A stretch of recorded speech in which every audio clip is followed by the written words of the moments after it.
बिस्मिल्लाहिर्रहमानिर्रहीम। अस्सलाम वालेकुम मेरे प्यारे व्यूवर्स, उम्मीद है आप सब खैरियत से होंगे।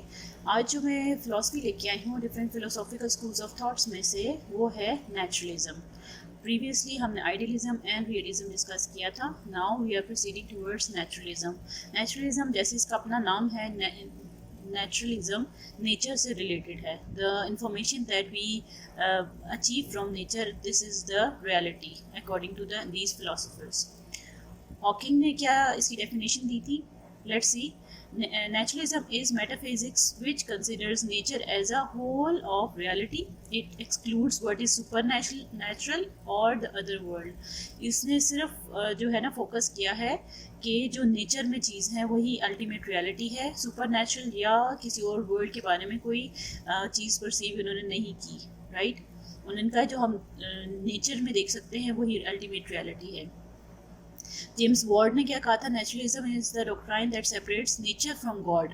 ठीक है, नेचर को गॉड से सेपरेट करता है, subordinate spirit to matter and set up unchangeable laws as supreme laws जो है ना, अनचेंजेबल लॉज ही कंसिडर होते हैं। देन कॉन्सेप्ट देखते हैं, nature is everywhere, there is nothing beyond it. Nature ही हर जगह पे है और इससे आगे कुछ भी और चीज़ नहीं है। ठीक है, ये ज़्यादातर इन्होंने नेचर को टर्म किया था मटीरियलिज्म में। Nature is everything and naturalist denies the existence of any super spirit या सुपर नेचुरल चीज़ों को डिनाई किया था इन्होंने कहा था जो नेचर में है वही अल्टीमेट रियलिटी है।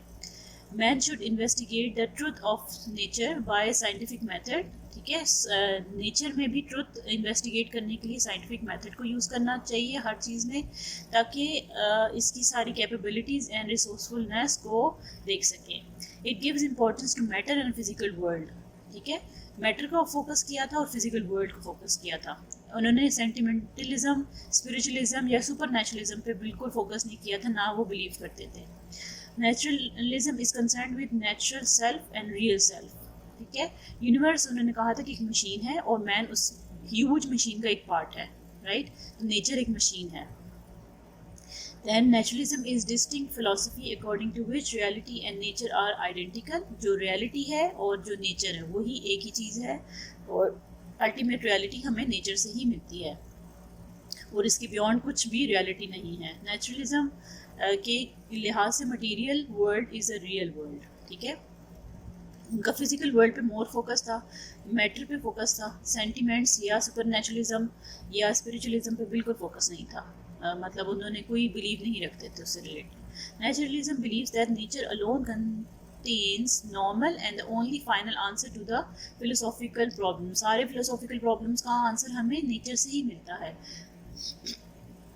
इसके जो एक्सपोनेंट्स थे, मेजर एक्सपोनेंट जिन्होंने बहुत काम किया वो जे रूसो थे और हर्बर्ट स्पेंसर थे। बाकी जिन्होंने इनिशिएट किया था डेमोक्रेटस और एपिक्यूरस और बेकन ने भी किया था, कोमेनियस ने भी किया था, लेकिन मेजर जो कंट्रीब्यूशन है वो रूसो का है। कैरेक्टरिस्टिक्स देखते हैं हम नेचुरलिज्म की।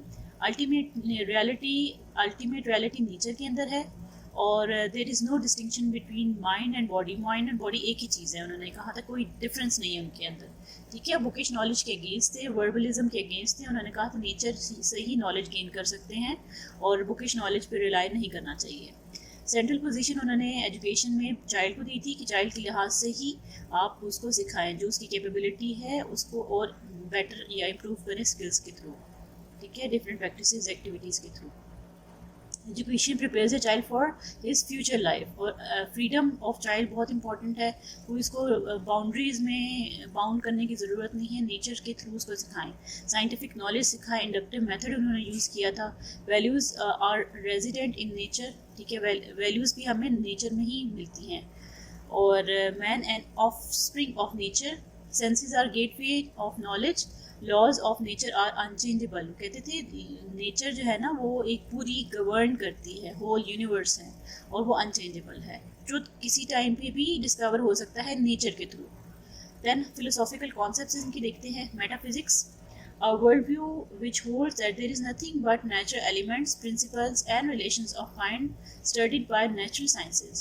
ठीक है, सुपर नेचुरल पे बिलीव नहीं था, they deal with existence and rejects the existence. जो चीज़ है उस पर बिलीव था इनका कि नेचर में जो एग्जिस्ट करती है वही अल्टीमेट रियलिटी है, और उसी को सीक आउट करेंगे, फर्दर डेप्थ में जाएंगे तो हमें हर प्रॉब्लम का सोल्यूशन नेचर से ही मिलेगा।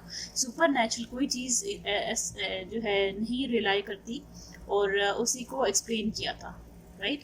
एपिस्टेमोलॉजी के बारे में उन्होंने क्या कहा था, नॉलेज के बारे में, कि नेचर ही हमें सारी रियलिटी या चीज़ों के बारे में बताती है, नेचर के बियॉन्ड कुछ भी नहीं है। Then how this theory of reality can be proven true, thus leads us to the naturalist theory of knowledge by perception, sensory knowledge and observation। ठीक है, इसी के थ्रू ही हम परसीव कर सकते हैं नॉलेज को। देन एक्सियोलॉजी, जो वैल्यूज़ हैं उसके बारे में क्या था, life's value, it holds to general principles. First क्या था, general character of value embedded in nature. ठीक है, वैल्यूज़ ऑलरेडी एम्बेडेड है, मौजूद है नेचर के अंदर। The most desirable value realized in proportion of harmonizing life with nature, they foster the ideas of greatest peace, pleasure and satisfaction। उनका major focus इसी पे था कि नेचर के थ्रू पीस, प्लेजर और सेटिस्फेक्शन गेन करनी है। एजुकेशनल कॉन्टेक्स्ट में देखते हैं, उन्होंने स्टीरियोटाइप ऑफ एजुकेशन को रिवोल्ट अगेंस्ट किया था, उसके अगेंस्ट थे ये। ठीक है, strict rules and regulation student के लिए नहीं होना चाहिए, कोई एक ख़ास पैटर्न या करिकुलम नहीं होना चाहिए। इनका फोकस था कि ये ऑटोक्रेटिक और इंटेलेक्चुअल प्रीटेंशंस के अगेंस्ट थे।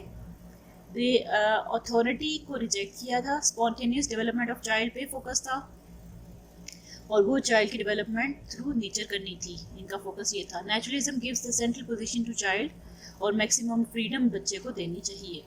एजुकेशन हर एक को देना है, और उसको बेनिफिट देखना है कि बच्चे के लिए क्या बेनिफिशियल है और क्या नॉलेज उसकी रिक्वायरमेंट है।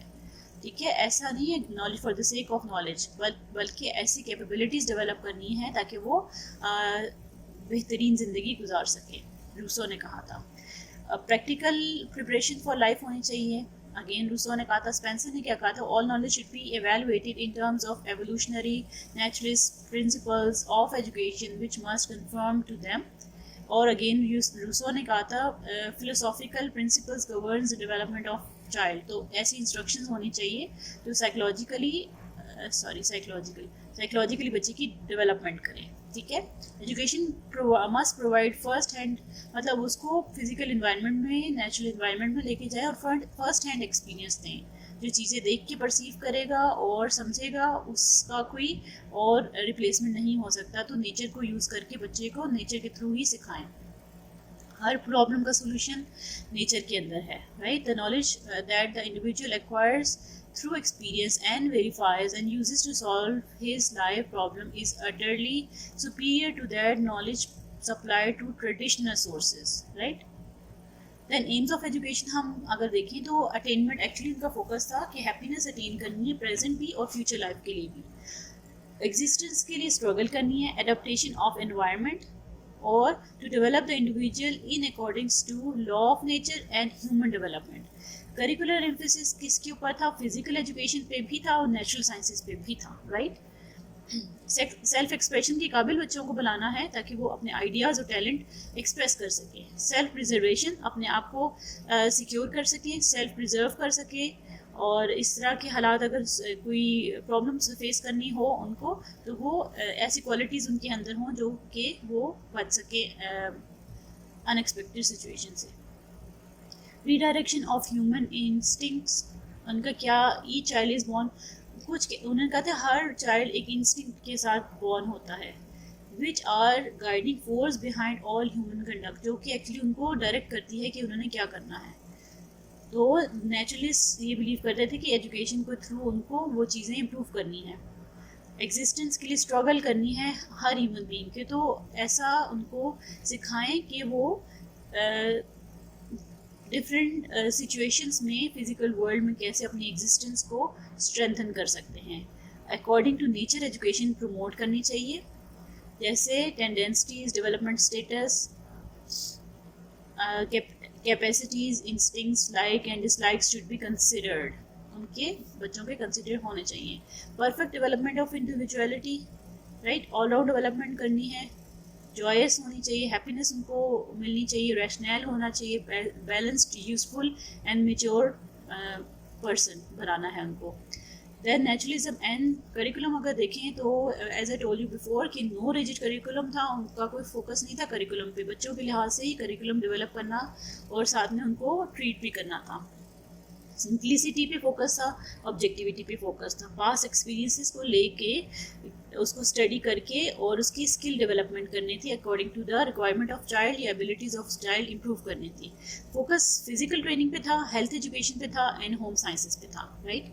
नेचुरलिज्म एंड टीचर जो है ना सुप्रीम टीचर होना चाहिए, नेचर उसकी, राइट। एक गार्डनर होता है टीचर, और टीचर ही स्टेज सेटर होता है, ऑब्जर्वर होता है। टीचर ने लेक्चर मेथड नहीं अडॉप्ट करना, टीचर ने ऐसे एबिलिटीज स्टूडेंट में इनकलकेट करनी है अपने रवैये के थ्रू या अपनी गाइडेंस के थ्रू, ठीक है, बाय फोर्स नहीं। अंडरस्टैंड नेचर और बच्चे की नेचर को समझते हुए। टीचिंग मेथड जो है वो अगेंस्ट है ट्रेडिशनल या बुकिश नॉलेज को ट्रांसफ़र करने के लिए या ट्रेडिशनल मेथड्स ऑफ टीचिंग को अडॉप्ट करने से, ठीक है। लर्निंग बाय डूइंग पे फोकस था, डायरेक्ट मेथड का फोकस था कि डायरेक्ट मेथड अडॉप्ट करना चाहिए। Learning through senses, play way method, ऐसा मेथड अडॉप्ट करें। Should be selected according to the interest, capacities and aptitude of the child, ठीक है, चाइल्ड की जो एबिलिटीज़ हैं उसके लिहाज से ही। देन नेचुरलिज्म एंड डिसिप्लिन, इन्होंने कहा था कि ऐसा कोई हार्ड एंड फास्ट रूल नहीं होना चाहिए कि स्टूडेंट को बाय फोर्स कोई चीज़ पे हम डायरेक्ट करें, ठीक है। नेचर के थ्रू बच्चे को सिखाएं, नेचर के अंदर सारी वैल्यूज़ हैं, ठीक है। फ्री सोसाइटी डेवलप करना, नो पनिशमेंट होनी चाहिए। और उनके लिहाज से नेचर, अगर बच्चा ठीक काम करेगा तो नेचर इसको अवार्ड देगी, अगर बच्चा गलत काम करेगा तो नेचर उसको पनिशमेंट देगी। तो nature is there to teach them the right discipline. There is no external discipline required, externally कोई स्ट्रिक्टली डिसिप्लिन नहीं था। आई होप कॉन्सेप्ट क्लियर हो गया होगा। Thank you very much for listening me. और अपने कमेंट से ज़रूर आगाह करें कि आपको लेक्चर्स कैसे लग रहे हैं, और कोई कॉन्सेप्ट नहीं समझ आ रहा तो भी बताइएगा, और कोई समझना चाहते हैं कॉन्सेप्ट वो भी बताइएगा। और मेरे चैनल ज़रूर सब्सक्राइब करें, लाइक करें और अपने फ्रेंड्स के साथ ज़रूर शेयर करें, और अपना और अपने प्यारों का बहुत सा ख्याल रखें। ओके, अल्लाह हाफिज़।